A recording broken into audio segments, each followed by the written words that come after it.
Bismillahirrahmanirrahim. Assalamualaikum warahmatullahi wabarakatuh.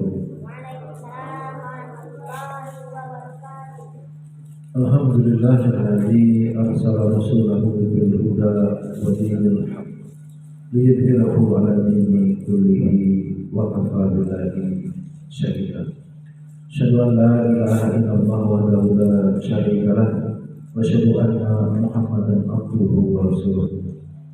Allah Ta'ala pada na'udzubillahi minasyaitonir rajim. Bismillahirrahmanirrahim.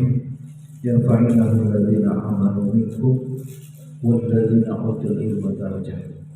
Rasulullah sallallahu alaihi wasallam mencerahkan tariqat jalatan fihi ilman sahalallahu lahu tariqan ila jannah. Mawadu puji dan syukur senantiasa marilah kita panjatkan kehadirat Allah Subhanahu wa taala atas segala nikmat dan karunia-Nya. Alhamdulillah pada malam hari ini boleh kita dapat bermajlis ilmu untuk mengkaji ayat-ayat Allah dan hadis-hadis Rasul, sebagian daripada kewajiban kita menuntut ilmu yang setelah mengetahui perkara akidah, apa selanjutnya yang harus diketahui? Perkara yang berkaitan dengan halal dan haram. Malam ini jadwal fikih kontemporer kita coba akan membahas bagaimana muamalah yang itu berhubungan dengan keberhasilan orang tua dalam mendidik anak. Banyak sekali faktornya untuk bisa berhasil mendidik anak menjadi anak-anak yang soleh-solehah, alim, robbani, anak-anak yang akhirat, kata sahabat Ali, bagaimana orientasi hidupnya mencari ridha Allah Subhanahu wa taala. Termasuk para wali santri yang mensekolahkan anaknya di sekolah Islam, sekolah tahfiz, sekolah adab, sekolah atas nama ormas, tentu saja memiliki harapan dan cita-cita berhasil anaknya dalam belajar. Karenanya harus hati-hati betul dan harus belajar dengan benar masalah harta haram. Harus memahami bagaimana bahayanya, tahu bentuk-bentuk harta yang haram, dan tentunya setelah tahu itu dihindari dan memahami dampaknya terhadap keluarga, keluarga yang di dalamnya ada istrinya, misalnya seorang ayah yang di dalam rumah tangganya ada anak-anaknya, bisa jadi menanggung ke atas orang tuanya, pamannya, kalau misalnya sudah tidak ada yang mengurus. Bahkan secara luas masyarakat yang berkumpul di situ, orang-orang yang memakan harta haram senantiasa berbuat maksiat dan dosa, maka Allah Subhanahu wa taala akan menurunkan azab. Maka dari individu keluarga, kepala rumah tangga yang benar itu menyelamatkan kaum atau desa itu dari kemurkaan Allah. Karena itu kita berupaya sekuat-kuatnya terus pada jalur ilmu, menjadi muhibbin, ya, orang yang mencintai ilmu, orang yang mencintai agama ini, orang yang terus menerus mendakwahkan agama ini. Hadirin rahimakumullah, salawat dan salam terus kita sanjung agungan kepada junjungan kita Nabi Muhammad sallallahu alaihi wasallam. Allahumma shalli ala Muhammad wa ala sayyidina Muhammad, alul baitlah, keluarga, sahabat, tabi'in, dan kita semua umatnya yang senantiasa mengikuti jalan kedua ila yaumil qiyamah. Kajian kita muamalah kontemporer ini merujuk kepada kitab yang dikarang Ustadz Dr. Erwan Tarmizi, beliau alumni dari Universitas Ibnu Saud, ya. Kalau tidak salah setelah di Libya kemudian ke Saudi yang di pusat di Timur Tengah. Setelah lulus beliau diantaranya memiliki karya, beliau pakar syariah dan hukum, karya harta haram muamalah kontemporer. Pertama, definisi harta. Apa itu? Harta yang dimaksud di sini ya kepemilikan, ya. Setelah orang itu berusaha, ya, misalnya memiliki harta rumah, tentu dia membelinya atau membangunnya, beli tanahnya kemudian dibangun. Memiliki motor, kendaraan, HP, apapun, ya, itu diusahakan dengan jerih payahnya untuk memiliki benda itu atau harta itu. Milik utang istilahnya kepemilikan yang sempurna, tidak ada campur bono gini, ya Pak. Berserikat pemiliknya itu patungan, enggak, murni. Nah, dalam pembahasan kita fokusnya pada apa itu yang dimaksud harta haram. Harta yang haram. Apa itu? Harta yang diperoleh, misalnya mencarinya atau bekerjanya, diperoleh dari jalan yang dilarang oleh syariat. Apa contohnya? Mencuri. Apa contohnya? Menipu, berjudi, bisa jadi menang, ya. Merampok, korupsi, ya. Perbuatan yang menghasilkan harta tetapi dilarang oleh syariat, ya, itu hartanya haram. Adapun muamalah itu apa? Dalam ajaran Islam ruang lingkupnya ada akidah, ada syariah, ada muamalah, ada ibadah, ada akhlak. Muamalah ini apa?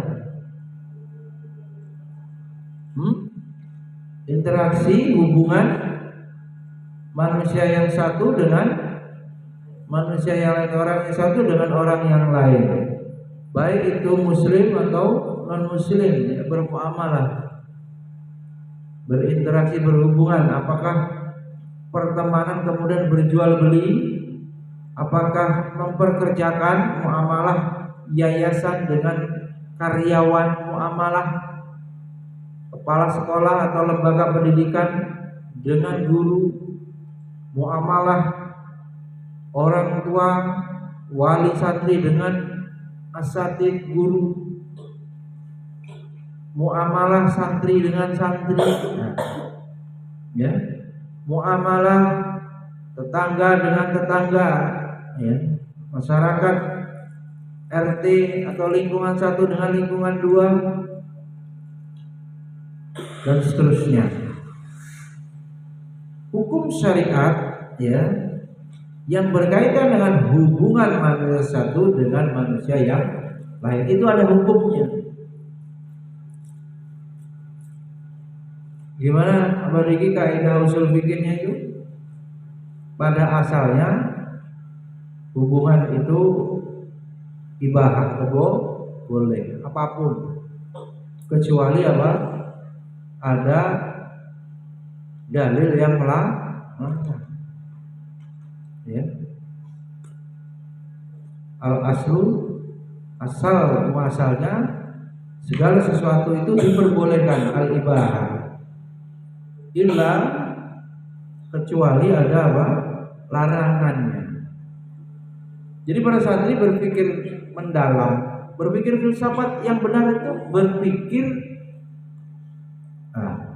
berfilsafat yang benar itu maksudnya berpikir dengan logika yang benar, berpikir yang benar, belajar berpikir yang benar, dan pada batas-batas yang dinaungi atau dalam koridor syariah. Misalnya syariat melarang membicarakan tentang Allah, ya sudah berarti ya. Tapi ciptaan Allah boleh. Untuk berpikir yang benar, begitu, kritis, berpikir yang mendasar. Dia mempertanyakan untuk menggali yang benar. Maka bagaimana di tarik? Pada asalnya bonceng-boncengan laki perempuan bukan mahram boleh nggak ini? Boleh pada asalnya. Tetapi apa? Setelah ada keterangan dari Al-Quran dan hadis, ditemukan tidak dalil yang melarangnya. Kalau ada, berarti apa? Berubah hukumnya jadi terlarang. Ini contoh ya, silakan di dalamnya. Pada asalnya pacaran, awal-awalnya ya ta'aruf gitu, bahasa Islamnya, atau perkenalan, ya tidak dilarang asalnya. Tapi membawa pada perbuatan maksiat atau tidak? Kalau membawa kepada pintu-pintu zina, akhirnya berpacaran, dari perkenalan, pacaran sendiri masuk perbuatan yang dilarang, wala taqrabu zina. Jadi seorang santri berpikirnya logika hukum Islam itu paham. Ya. Kalau ibadah gimana Abidiki, guru fikihnya?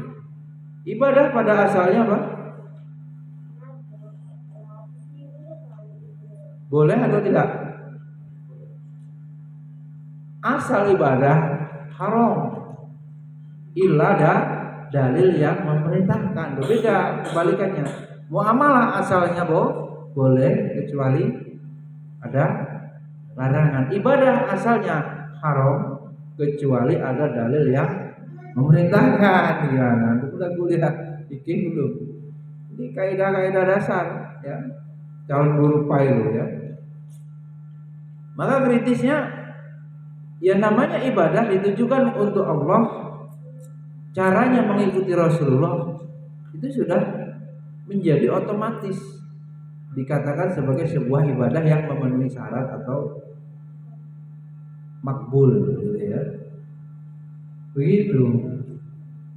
Nah, harta yang haram ini diperoleh dari, bisa jadi jual beli atau muamalah sewa menyewa, ya apapun lah yang bisa dilakukan manusia, mendapatkan uang yang atau memperoleh tukar menukar, barter, mendapatkan barang misalnya, berpindah kepemilikannya, yang caranya itu jual beli sewa menyewa di sini ya, atau warisan, pokoknya dapat harta mal, tapi caranya tidak dibenarkan oleh syariat, maka menjadi apa bi? Hartanya itu menjadi harta yang haram. Kenapa orang tua harus memahami masalah harta yang haram ini? Apa urgensinya? Antum juga sebagai dai, guru ya, yang mendidik umat, memberikan contoh berat, ya, menjadi apa? Qudwah di masyarakat, akan diikuti menjadi apa? Tolak ukur.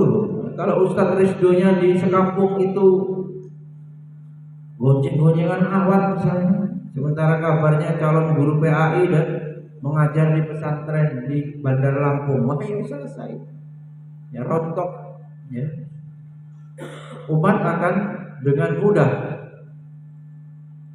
melakukan perbuatan itu sebab sang guru itu melakukannya. Ini berat, sanksi moral, ya, resikonya berat. Hadirin Allah, kenapa harus paham tentang harta haram?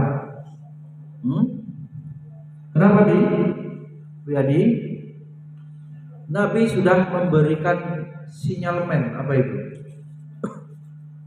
Prediksi yang pasti. Kalau prediksi Nabi itu pasti. Kata Rasul, la ya'tiyanna 'alan nasi zamanun la yubalil mar'u bima akhadha al-mal amin halalin am min haramin. Ini sudah kita rasakan. Kata Nabi, tulis hadisnya, akan datang suatu masa, ya tentu 1400 berapa ini? 46, 15 abad yang lalu Nabi sudah bersabda, memprediksi atau sinyalemen Nabi, nanti akan datang suatu masa, apa itu? Orang-orang tidak peduli. Akan datang suatu masa orang-orang tidak peduli. Tulisin, Fikri, cek tulisannya nanti bisa kirim. Akan datang suatu masa orang-orang tidak peduli dari mana harta dihasilkan atau dapat harta itu dari mana. Tuh, basing-basing berarti ya. Orang itu gimana? Aris, akan datang masa di mana orangnya apa? Gak peduli dapat duit, harta. Nah, tuh udah dilanjutin. Baik dari jalan yang halal atau dari jalan yang haram. Basing kayak gitu. Halal haram. Wah, ini habis-habis. Antam. Nyari yang haram saja susah, apalagi yang halal. Ini blinger, jadi apa namanya, tasawurnya, cara pandangnya sudah berbalik, ya. Alhamdulillah, tegas ya, apa namanya, kita tahanlah antum sebagai santri, makan seadanya, umpamanya, ya, orang tuamu tidak mampu membelikan makanan yang enak-enak terus. Sebab apa? Hati-hati orang tuamu dalam bekerja. Hati-hati ayah ibumu dalam mencari nafkah dan yang akhirnya dikirimkan untuk biaya mondok atau yang sekolah saja, biaya sekolah. Hati-hati, sebab ini sangat berpengaruh pada keberhasilan dalam belajar.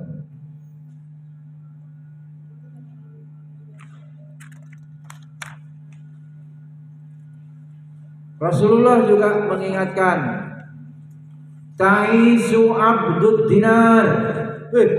Celaka budak abdud dinar. Dinar itu apa?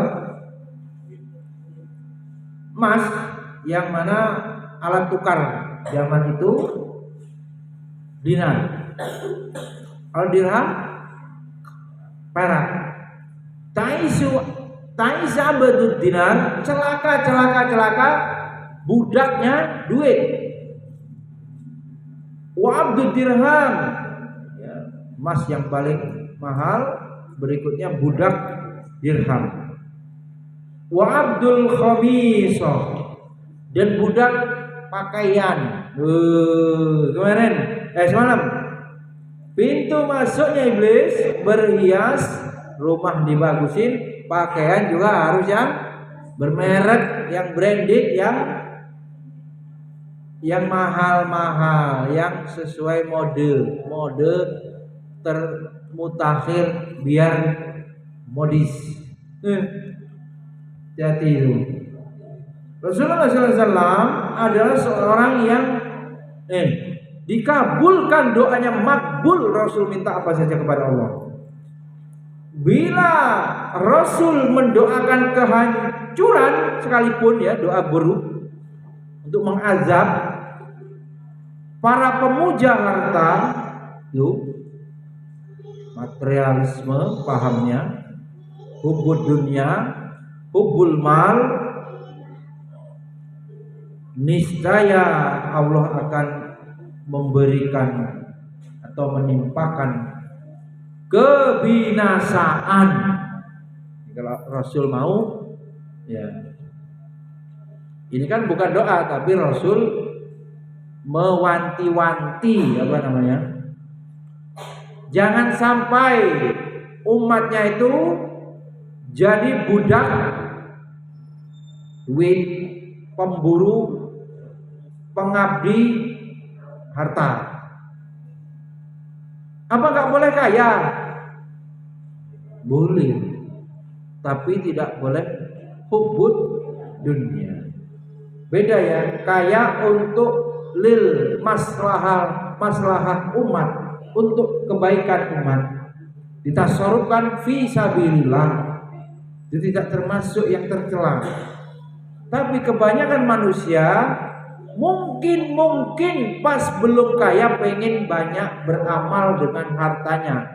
Ya Allah, kalau saya kaya, saya akan bersedekah, saya akan membangun masjid, saya akan membiayai pondok pesantren, saya akan menggunakan hartanya untuk fisabilillah. Itu kan dari kisahnya ya, Bi. Tapi setelah kaya raya, lupa. Kisah apa itu, Bi? Yang dibuat kaya berapa hari itu? Nabi Musa lupa. Kaya korun ya. Jadi umatnya Nabi Musa di zaman Nabi Musa setelah kaya lupa.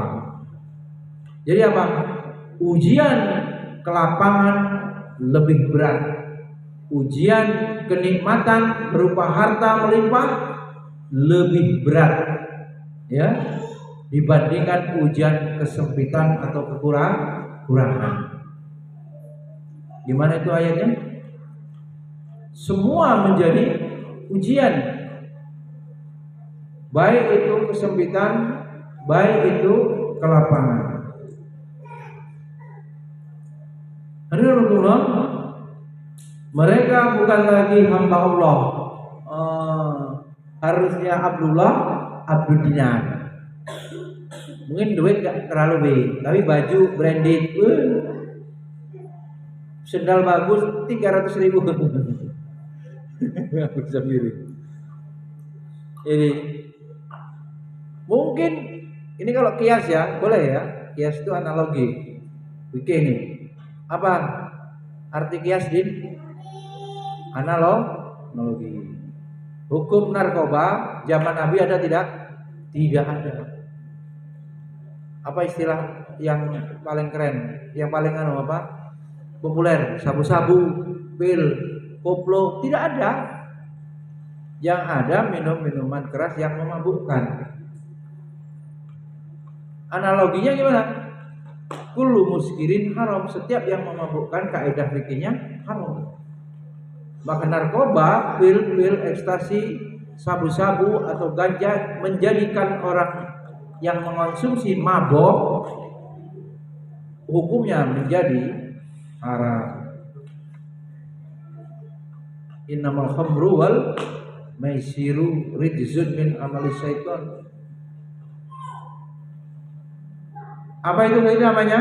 Cara melahirkan hukumnya, Din? Kias, analogi, menyamakan tersebab apa? Sama-sama mengandung kemudaratan misalnya. Darara wala dirar misalnya. Tidak boleh membahayakan. Ya. Hadirin Allah,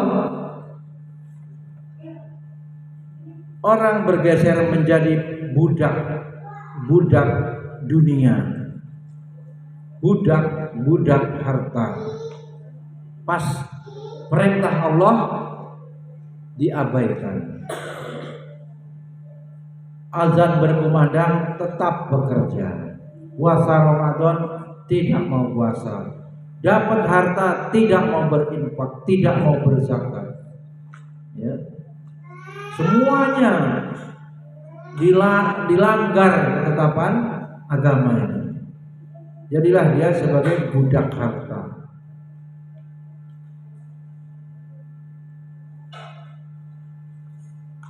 Hadirin Allah, mereka tidak meyakini, ini yang secara akidah, bahwa rezeki mereka berasal dari Allah. Itu mereka nggak yakin. Ya namanya kadang orang ateis juga gitu ya. Ya ini kan karena usahaku, gitu. Karena apa? Kepintaranku katanya. Karena kehebatan negosiasi dalam bisnis, kehebatan dalam bertani sehingga panen raya. Mereka menafikan Allah Subhanahu wa ta'ala sebagai Ar-Razzaq, pemberi rezeki. Capaian-capaian dunia itu disandarkan kepada dirinya ansih, dirinya semata. Di antaranya Qarun ya berkata, qala innama utituhu ala ilmin indi. Qarun berkata, sesungguhnya aku hanya diberi harta itu, apa katanya? Karena ilmu ala ilmin indi, di sisiku atau aku memiliki ilmu, atau sebab ilmuku, karena aku pinter aku jadi kaya begitu. Qarun mendeklar menyatakan begitu ya, pikiran Qarun itu.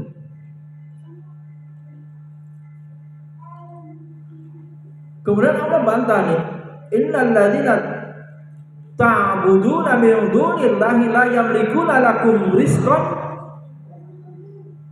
fabtaghu indallahi rizqan wa'buduhu washkuru lahu. Al-Ankabut ayat 17. Sesungguhnya yang kamu sembah selain Allah itu tidak mampu memberikan rezeki kepadamu. Bantah langsung. Maka mintalah rezeki itu di sisi Allah. Fabdahu indallah rizqa. Dan sembahlah wa'buduh, sembahlah Allah, washkurulah, dan bersyukurlah kepada Allah.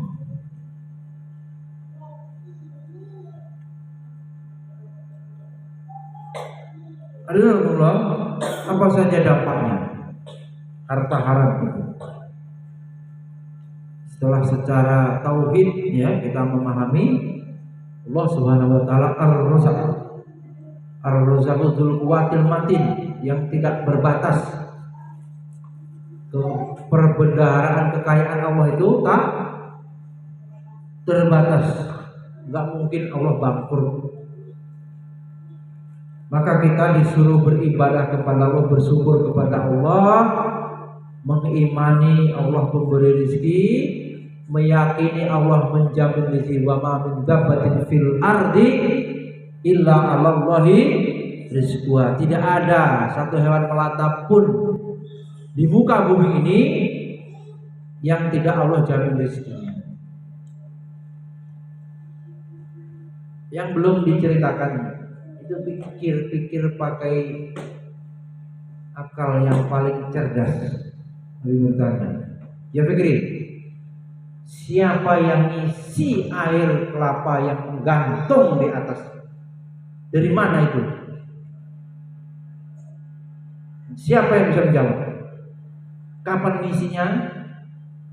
Lewat mana bolongannya? Kok tahu-tahu kulit kelapa itu kalau kita beli degan atau kita ambil kelapa tua, tetap aja di dalamnya ada airnya. Dari mana, Ki? Gak ada yang bisa menjawab pakai akal. Bisanya dijawab pakai iman, pakai hati. Allah Subhanahu wa taala yang mampu mengisinya. Jangan kok cuma kelapa, menciptakan langit dan bumi dan seluruh isinya Allah. Bukan sanggup, sudah terbukti. Memang kita ada di bumi ini ciptaan. Kamil turunin. Ini. Ya. Buah kelapa saja kita tidak bisa. Akal kita tidak mampu. Ya. Gambar apa? Mana tulisannya? Coba dicek. Tuh, wali kelasmu tuh. Apa? Isinya apa bukunya? Oleh-olehnya nanti dibawa pulang, mau didakwahkan materinya kepada umat di Jakarta. Mana gambar semua gimana? Gimana, Bi? Jangan lama. Kalau pelajaran abidiki prakarya sebut gambarlah itu. Pelajaran Nabi memang yang utamanya itu Haris. Utamanya apa, Rek? Di sini ini. Yang paling pokok. Yang berangkat dari rumah itu ngapa? Ya untuk mencari ilmu. Yang paling utama ilmu agama. Iya kan? Ya karena ilmu umum di sekolah biasa ada, di sini juga ada. Di sekolah biasa SMP atau sekolah lain yang tidak mondok kan pulangnya sebentar, pelajaran agamanya tidak bisa lalu dipondokkan untuk itu maka apa yang menjadi tujuan jangan sampai itu yang terlewatkan. Kalau ke Lampung Wall, ke mana Dragon, ada lagi yang baru lagi, itu ada lagi yang baru. Ya, Fikri itu sekedar apa? Rehat, apa namanya? Untuk memulihkan semangat yang mungkin sudah menurun, ya, lelah. Alhamdulillah, sampai di mana tadi? Tapi kemana-mana, yang mana tadi? Dampak harta haram. Harta haram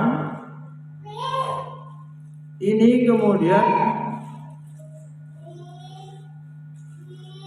dihasilkan oleh dua kelompok yang telah disebutkan tadi, berdampak apa?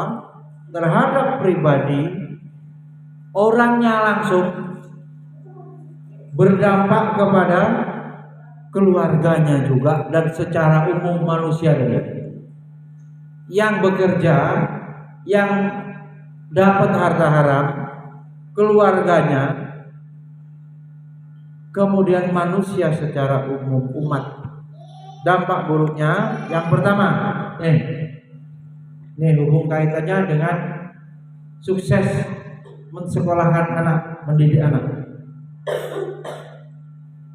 Anak Lukman, pertama tulis, memakan harta haram adalah perbuatan mendurhakai Allah.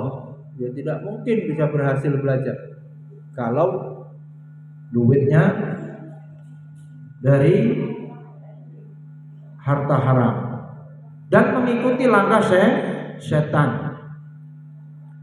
Surat Al-Baqarah ayat 168 menegaskan, A'udzubillahi minasyaitonirrajim, ya ayyuhan nasu kulu mimma fil ardi halalan thayyiban wala tattabi'u khutuwatis syaiton innahu lakum aduwwun mubin. Hai sekalian manusia, makanlah kulu mimma fil ardi halalan thayyiban. Makanlah yang halal, lagi thayyib, baik dari apa yang terdapat di bumi. Dan janganlah kamu mengikuti langkah-langkah syaitan, karena sesungguhnya syaitan itu adalah aduwwum mubin. Dalam ayat lain fattakhidu aduwwa. Kita ini harus sadar hidup ini punya musuh. Nah, semalam sudah dibahas. Musuh abadi iblis dan para tentara setan itu kita harus anggap dia sebagai musuh. Kalau kita tidak anggap musuh jadi apa berarti? Teman. Aneh, kita mau dijerumuskan kita kawani. Kita berbaik-baik. Nah, ya kita celaka. Ya. Disesatkannya, dijerumuskannya kita, digodanya.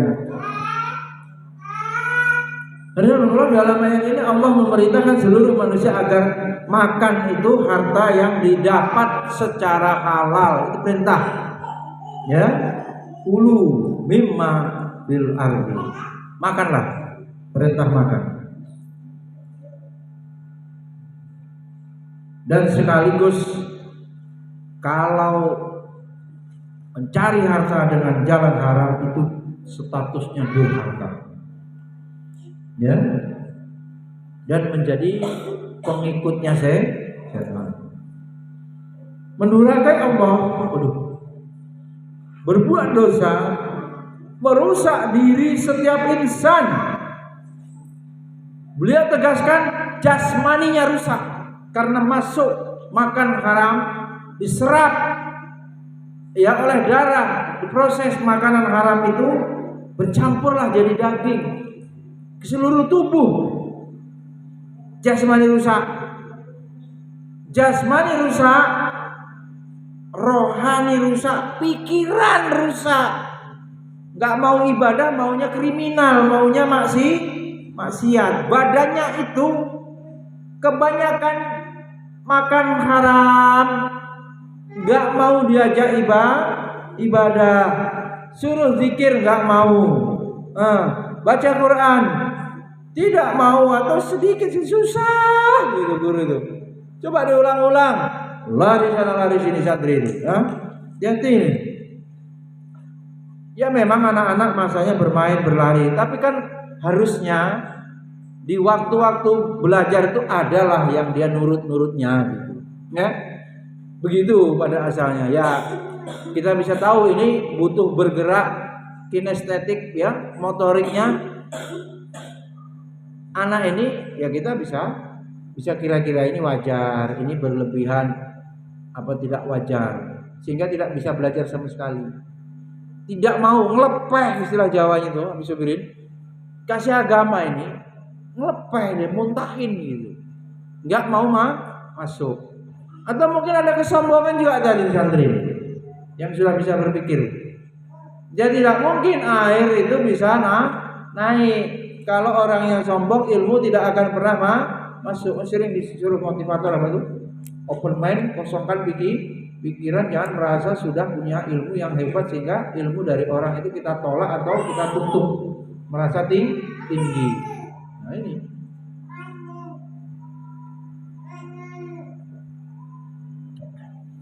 Jelas ya?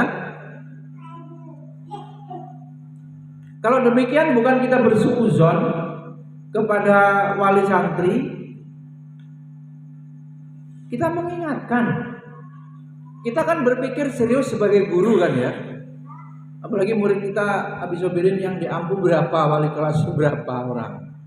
Sangat sedikit dibanding sekolah lain. Atau memang banyak muridnya, misalnya tidak sedikit atau kerja di sekolah yang muridnya banyak. Gitu. Kok omongan nasihat itu kok kayak enggak bergeming, enggak ada perubahan sama sekali gitu. Kapan sholat ya ribut terus.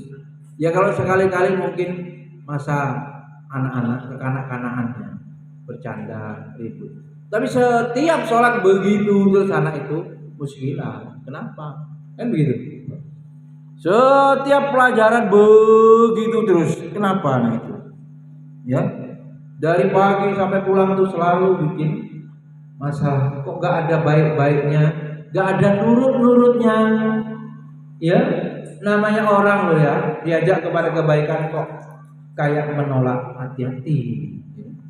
Guru sudah sabar, guru sudah mendoakan. Coba.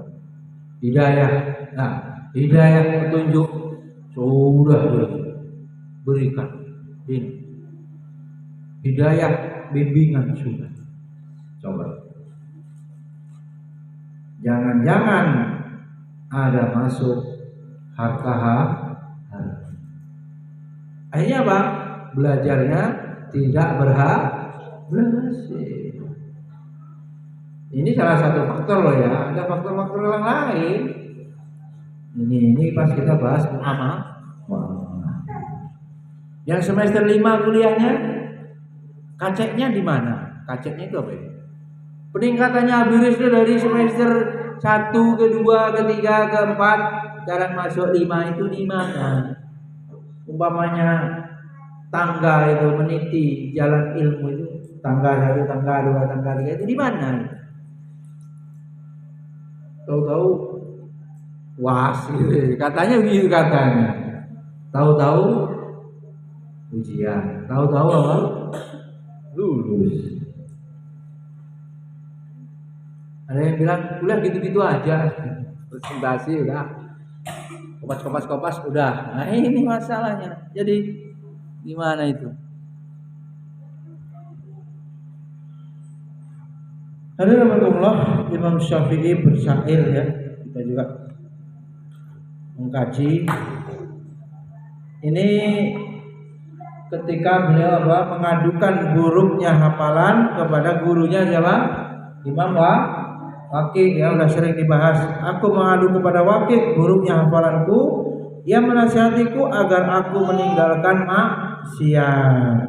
Ia menerangkan kepadaku bahwa ilmu adalah al-ilmu nur, sedangkan cahaya tidak akan bisa menerangi pelaku maksiat. Karena maksiat dosa itu kegelapan, ilmunya nggak bisa masuk, terhijab, tertutup dosa maksiat. Apalagi kalau badannya memang bahan bakar darah, yang makanan yang diserap darah itu haram. Waduh, itu hadisnya gimana itu? Daging yang tumbuh dari harta yang haram, an-naru aula biha, neraka yang paling lebih berhak baginya. Waduh. Alhamdulillah. Berikutnya,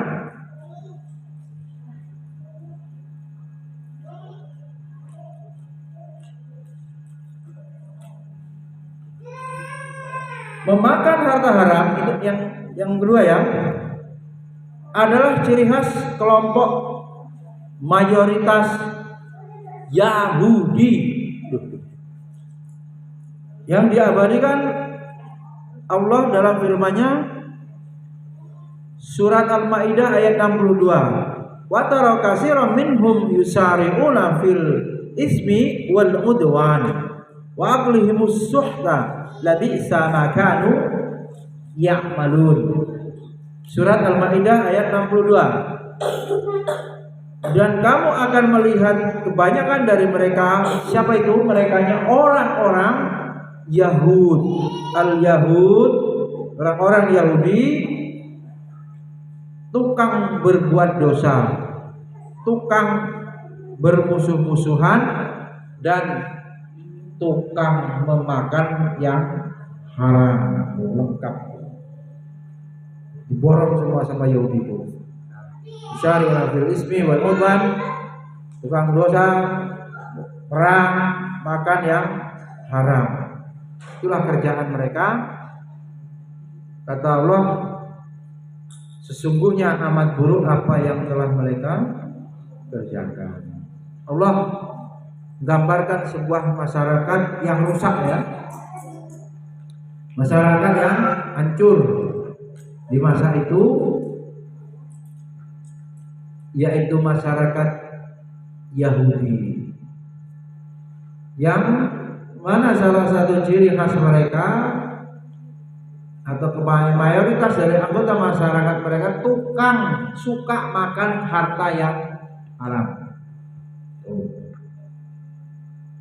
termasuk juga dalam bentuk sogok menyogok, riswah, ar-rasi wal murtasi finar, sulit cari kerja, nyogok. Nah, orang dalam mau lulus kuliah, tanda tangan pembimbing atau biar lulus mata kuliah, sogok, kekurangan nilai, sogok. Kan mana itu ya, sejak kuliah sudah korup. Kemudian juga masalah riba. Waduh, riba ini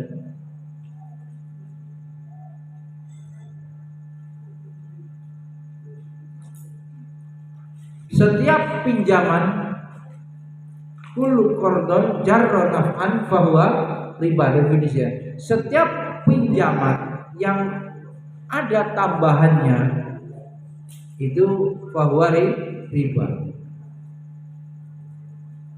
Jadi riba itu waduh, Allah mengumumkan perang ya, nantang Allah itu.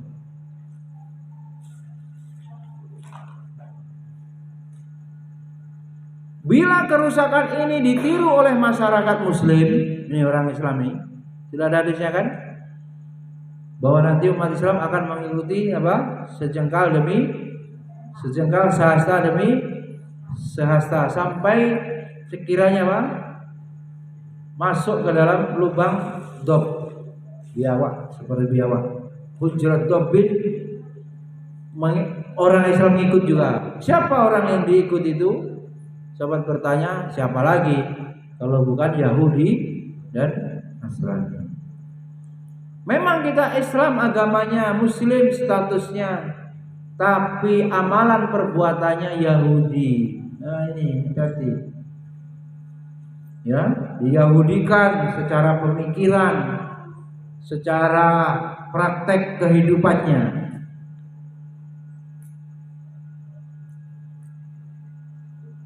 Hadirin yang berikutnya, harta haram ini menjadi petaka amat buruk yang menimpa mereka.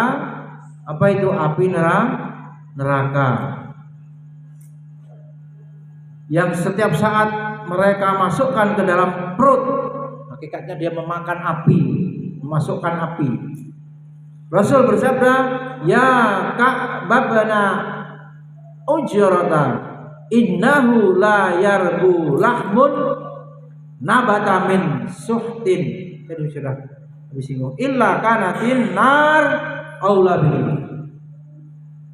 Wahai Ka'ab bin Ujrah, Nabi, sesungguhnya tidaklah tumbuh setiap daging yang diberi asupan makanan yang haram, melainkan nerakalah yang berhak membakar. Jadi daging yang tumbuh dari makanan yang haram, harta yang haram, uang yang haram dibelanjakan, dimakan, dikonsumsi, maka dagingnya itu menjadi bahan atau yang paling berhak itu adalah neraka yang akan membakar. Hadirin Allah, ancaman ini ngeri sekali ya. Orang beriman itu takut kepada Allah, takut Allah siksa, takut azab Allah. Pikirannya itu bukan hidup ini semau-mau.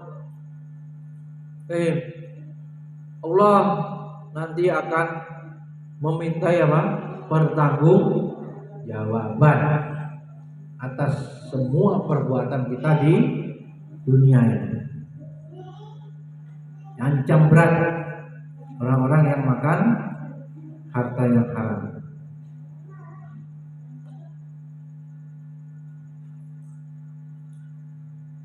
Perhatikan, ancaman ini amat menakutkan orang yang yakin akan kebenaran sabda Nabi.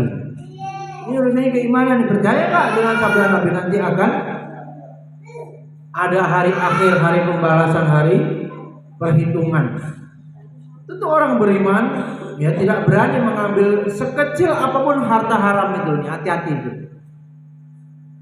Warok dia, jaga betul jangan sampai masuk sekecuil atau sekecil apapun harta haram itu dibawa pulang ke rumah, akhirnya dimakan oleh istri, dimakan oleh anak-anaknya.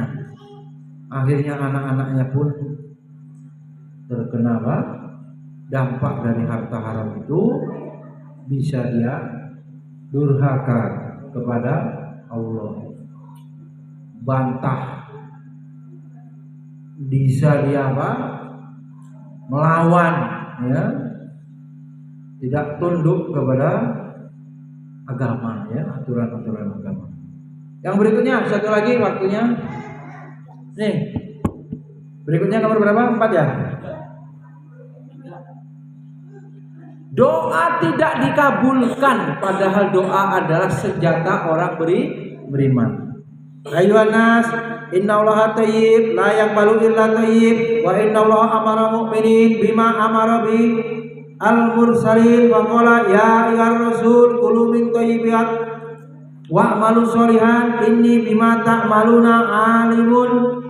Wa qala ya ayyuhalladzina amanu kulu min thayyibati ma razaqnakum. Summa dzakara rajulu yutilu safar as'asa al-bar yamudu yadayhi illa samai ya rabbi wa mat'amuhu haram wa mashrabuhu haram wa malbasuhu haram wa ghudhiya bil haram fa inna yustajabu lidzalik. Ini ada di mana?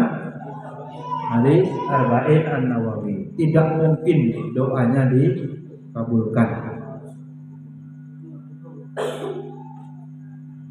Hadis di atas menjelaskan bahwa ada seorang yang memiliki 4 faktor untuk dikabulkan doanya, yaitu ia sedang melakukan perjalanan jauh. Nih, ada hadis kalau orang bepergian itu doanya makbul. Kata Rasul, salasu da'awatin mustajabatun la syakku fihinna da'watul mazlum wa da'watul musafir wa da'watul walidi ala waladi bihi. 3 orang yang mustajab tanpa ada keraguan doanya. Pertama, orang yang dizalimi. 2, orang yang sedang safar yang benar, ya, bukan traveling maksiat, ya. Dan doa orang tua terhadap anaknya. Ini yang dikisahkan tadi, dia sedang safar, dia punya sebab terkabulkan doa, tapi Allah tidak kabulkan. 2, ia sedang berpenampilan dengan rambut kusut dan pakaian berdebu. Kamin as'asa. Ini akhbarati timraini la yu'bahu lahu law aqsama 'ala Allah la abarrahu. Berapa banyak yang orang yang berambut kusut, kumel nih, lagi berdebu, memakai kain yang lusuh, tidak diacuhkan. Namun jika bersumpah atas nama Allah, niscaya Allah kabulkan. Jadi ini orang lusuh belum tentu doanya tidak dikabulkan, akan dijamin. Tentu dia orang beriman. Tapi kasus tadi tidak dikabulkan. Ternyata apa? Dia karena memakan makanan yang haram. Penyebab utamanya doanya tidak dikabulkan karena mengkonsumsi makanan yang haram. Barakallahu wa bihamdika, la ilaha illa anta, astaghfiruka wa atubu ilaik. Assalamualaikum warahmatullahi wabarakatuh.